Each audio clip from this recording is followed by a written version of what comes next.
L'émotion et la peur de nouvelles violences sont encore très présentes à hier, au lendemain de la mort d'un adolescent de 17 ans, poignardé au cours d'une rixe. 7 suspects sont toujours en garde à vue. Quel était l'objet de ce règlement de compte entre jeunes ? Un quart des rixes recensées en France ont lieu dans ce département de l'Essonne. Sur place, Elsa Assalid, Corinne Chevreton et Paul Bouffard. En pleine rue, des dizaines de jeunes s'insultent et s'affrontent. Il est près de 17h hier, les cours viennent de se terminer. Une rixe éclate. Cette lycéenne est encore sous le choc. Elle a assisté à la scène. Ils ont commencé à se bagarrer, etc. Il y a eu les coups de couteau, un coup de couteau qui est parti. Du coup, j'ai juste vu le jeune en fait par terre. En fait, ça m'a choqué. Sur cette vidéo que nous choisissons de ne pas diffuser en entier, le jeune est au sol, blessé par arme blanche au niveau du thorax. Les secours arrivent, mais trop tard, il succombe à ses blessures. Les faits ont eu lieu dans le quartier des Tournelles, à hier. Mais l'adolescent de 17 ans venait d'un autre quartier, les Hautes-Mardelles, à Brunoy. Certains lycéens, ce matin, évoquent des tensions entre ces deux villes voisines. Il y a toujours des affrontements entre les deux. On entend tout le temps les Mardelles, les Tournelles. Pourquoi ces affrontements entre les deux quartiers ? Selon ses habitants, les tensions remontent à plusieurs générations. Je prends ma génération, il y a eu des petites rixes comme ça, entre quartiers ou entre villes. Et aujourd'hui, ils remettent ça sur le tapis des générations après, alors que ces jeunes-là n'étaient même pas nés. Ils sont montés un étage, là, pour le coup de couteau, ouais. Pour quelle raison ?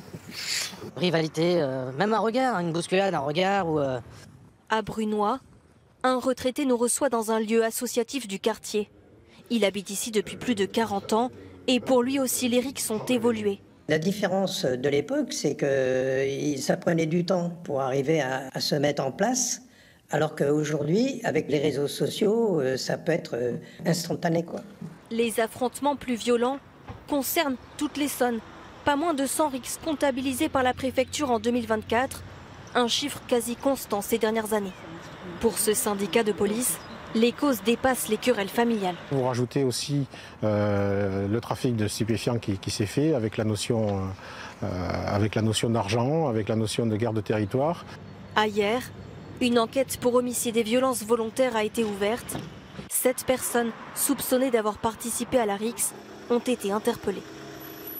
Et parmi ces suspects, certains ont moins de 18 ans. Le ministre de l'Intérieur, Bruno Retailleau, a réclamé à nouveau une évolution de la justice des mineurs. Hasard du calendrier, les sénateurs examinent à partir d'aujourd'hui une proposition de loi en ce sens. Ce drame soulève aussi la question des armes blanches détenues par les mineurs. Mathieu Desmoulins et Soline Caffin.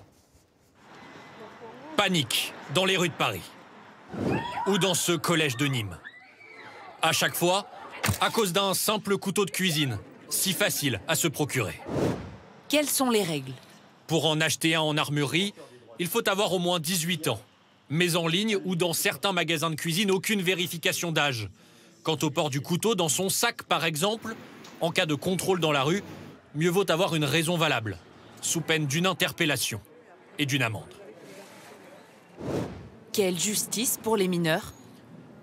Aujourd'hui, un mineur entre 13 et 18 ans bénéficie d'une excuse de minorité. Un adolescent qui en blesse un autre avec un couteau et en groupe, par exemple, encourt non pas 10, mais 5 ans de prison.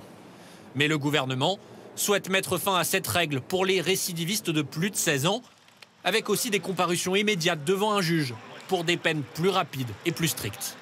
On sait qu'en comparution immédiate pour les majeurs, on a un taux d'incarcération qui est extrêmement élevé par rapport aux comparutions pour des gens qui comparaissent libres devant leur tribunal. Et les parents ?